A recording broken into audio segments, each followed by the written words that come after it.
लखनऊ से आई चंद्रशेखर आजाद की तस्वीरों ने मचाया हड़कंप। हर तस्वीर दे रही 100 जवाब।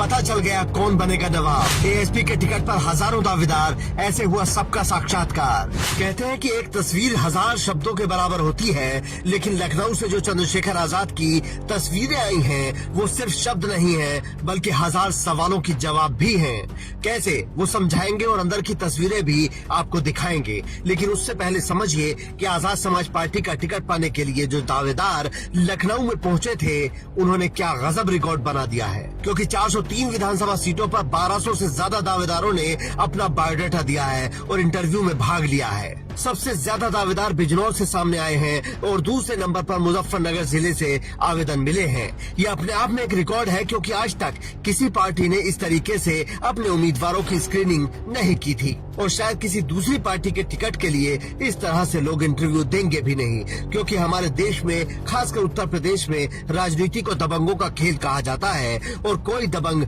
अपने आप को किसी से नीचा नहीं दिखाना चाहता। लेकिन आजाद समाज पार्टी का टिकट पाने के लिए लोग लाइन में लगे। 4 दिन तक लखनऊ में मैराथन इंटरव्यू चले, जहां चंद्रशेखर आजाद ने हर किसी को 25,000 एक्टिव कार्यकर्ता पार्टी से जोड़ने के लिए कह दिया। जिसका मतलब हुआ कि अगर एक सीट पर किसी एक नेता ने भी 25,000 कार्यकर्ता जोड़े तो 1 करोड़ से ज्यादा नए मेंबर आजाद समाज पार्टी से जुड़ जाएंगे। अब आते हैं उन तस्वीरों पर जो लखनऊ से निकल कर आई हैं, क्योंकि तस्वीरें हमेशा बहुत कुछ ऐसा कह देती हैं जो लोग जुबान से नहीं कह पाते हैं। पहली तस्वीर देखिए, जिसमें चंद्रशेखर आजाद के सामने 2 टिकट के दावेदार बैठे हैं। उनकी साइड में सबसे पहले प्रदेश अध्यक्ष सत्यपाल चौधरी हैं, फिर राष्ट्रीय महासचिव रविंद्र भाटी हैं और सबके हाथ में आपको कॉपी पेन नजर आएगा। मतलब हर नेता नोट्स बना रहा है। इसका मतलब क्या है?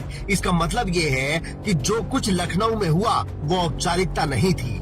हर बात का रिकॉर्ड रखा गया है। जिस दावेदार ने जो बोला है वो सब कुछ दर्ज है। मतलब अगर 2-4 महीने बाद कोई दावेदार नया दावा करता है तो उसे काउंटर करने के लिए चंद्रशेखर आजाद की टीम के पास पूरा रिकॉर्ड होगा। दूसरा, इन तस्वीरों में वो राजनीतिक परिपक्वता नजर आ रही है जिसकी शिकायत विपक्ष के कई नेताओं से जनता करती है कि वो सीरियस नहीं है। लेकिन आजाद समाज पार्टी हर गुजरते दिन के साथ ये साबित कर रही है कि उसके नेता पार्ट टाइम पॉलिटिक्स नहीं करते।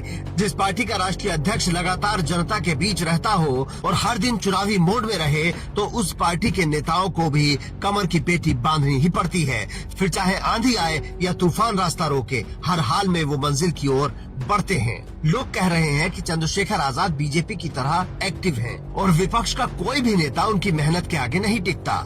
सोचिए, पहले प्रबुद्ध जनसम्मेलन, फिर हर मंडल में रैली, उसके बाद सत्ता परिवर्तन यात्रा और तुरंत बाद दावेदारों का इंटरव्यू। लेकिन चंद्रशेखर आजाद यहाँ भी नहीं रुके। अगले ही दिन राष्ट्रीय कार्यकारिणी की मीटिंग बुला ली ताकि सत्ता परिवर्तन यात्रा के दूसरे चरण पर बात हो सके। आप बताइए कि विपक्ष का कौन सा नेता इस शिद्दत के साथ जुटा हुआ है? क्योंकि जो लोग बीजेपी को हराना चाहते हैं, पहले उन्हें बीजेपी का काम करने का तरीका देखना होगा। उनके पास ऐसे नेताओं और कार्यकर्ताओं की भरमार है जो दिन रात काम करने को तैयार है। पीएम मोदी खुद साल के 365 दिन चुनावी मोड में रहते हैं। एक चुनाव खत्म होता है तो अगले चुनाव की तैयारी में लग जाते हैं। तो बीजेपी से लड़ने के लिए उससे ज्यादा मेहनत किए बिना काम नहीं चलेगा। लेकिन विपक्ष के कई नेता एसी कमरों से बाहर निकलने को तैयार नहीं होते और चंद्रशेखर आजाद घर बैठने को राजी नहीं होते, जिसका सबूत वो हर दिन देते हैं। आप भी कमेंट करके अपनी राय दे सकते हैं और बता सकते हैं कि क्या इस मेहनत का नतीजा चंद्रशेखर आजाद को मिलेगा